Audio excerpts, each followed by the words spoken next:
Hey everyone, it's Miss Messer. Today I want to do a read aloud with you with a little activity afterwards. The book today that I chose is Miss Nelson is Missing by Harry Allard and James Marshall. So when you look at this cover, you see that there is a classroom with students in it. So this book is going to be about Miss Nelson, who's missing, and you obviously can tell that Miss Nelson is probably a teacher, just from looking at the cover of the book. So let's go ahead and start and see what the book is about.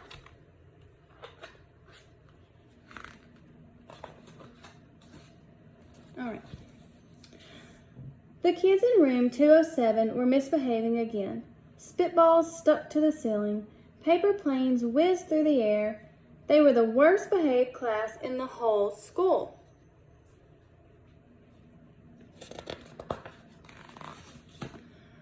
Now settle down, said Miss Nelson in a sweet voice. But the class would not settle down. They whispered and giggled. They squirmed and made faces. Here they are making their silly faces. And here you see where the paper airplane that they're throwing around. They were even rude during story hour. And they always refused to do their lessons. Something will have to be done, said Miss Nelson.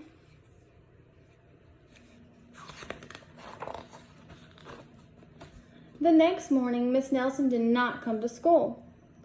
Wow, yelled the kids. Now we really can act up. They began to make more spitballs and paper planes. Today, let's be just terrible, they said. Not so fast, hissed an unpleasant voice. A woman in an ugly black dress stood before them. I am your new teacher, Miss Viola Swamp. And she rapped the desk with her ruler. Where is Miss Nelson? Asked the kids. Never mind that, snapped Miss Swamp. Open those arithmetic books. Miss Nelson's kids did as they were told. See, there's Miss Viola Swamp.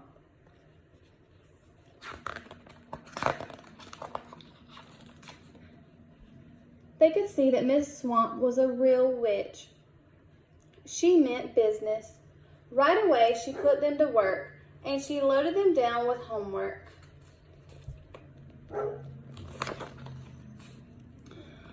We'll have no story hour today, said Miss Swamp. Keep your mouths shut, said Miss Swamp.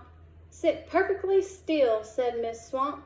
And if you misbehave, you'll be sorry, said Miss Swamp. Days went by, and there was no sign of Miss Nelson. The kids missed Miss Nelson. There you see where the kids are missing Miss Nelson.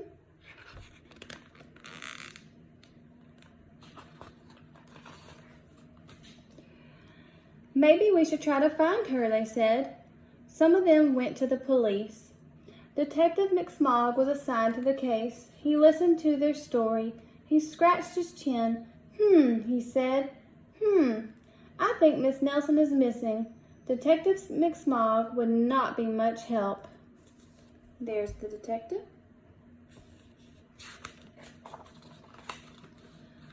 Other kids went to Miss Nelson's house. The shades were tightly drawn and no one answered the door. In fact, the only person they did see was the wicked Miss Viola Swamp coming up the street.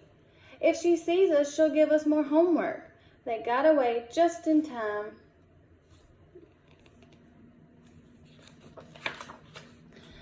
Maybe something terrible happened to Miss Nelson. Maybe she was gobbled up by a shark, said one of the kids, but that didn't seem likely.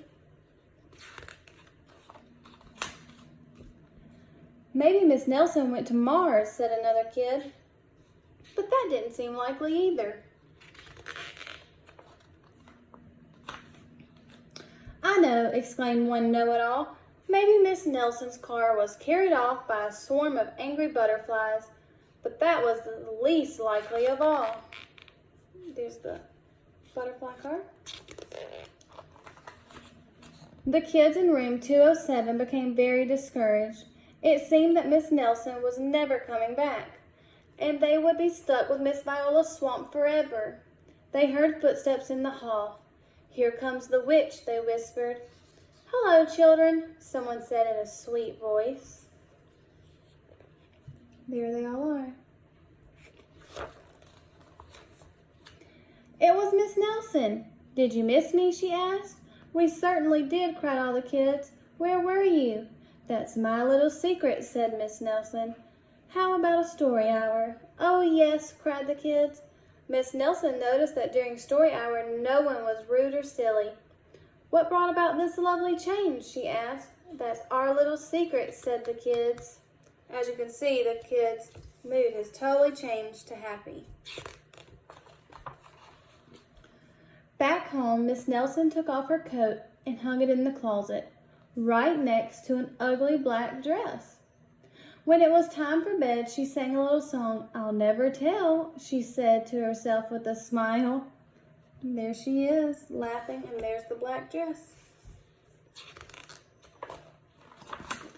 P.S. Detective McSmog is working on a new case. He is now looking for Miss Viola's swamp. So how many of you probably thought, wonder if Miss Nelson is actually Miss Viola's swamp? I know when I first heard this story, I was like, what? When I found out that she was actually both. So she had to act like a mean witch just to get her class to behave. So I thought this was just like a fun little story to read. And so for the activity, I know that recently y'all have learned about author's purpose, and I even did like a little lesson to help you get some practice on it. So for the activity, we have the author's purpose for Miss Nelson is missing. And here it says the author's purpose for writing this story, and then it gives you some space to write it. And again, if you don't have a printer, you can always do it on your own paper. But then you'll just tell what the author's purpose of the story was. And then for another little fun activity, it's called All About My Teacher. So you will put your teacher's name is, and you'll put it right in this box. My teacher likes, and you can, whatever you think, or you know that your teacher likes will go right here. And then on the first day of school, my teacher felt. And then 4 adjectives to describe my teacher. And then you could either put your teacher's name here again or like a little picture of her. I just thought this would be something fun you could do for Miss Schmidt. But that is the only 2 activities I have. So I hope you enjoyed the book, and I hope you all are doing well. I'll see you next time.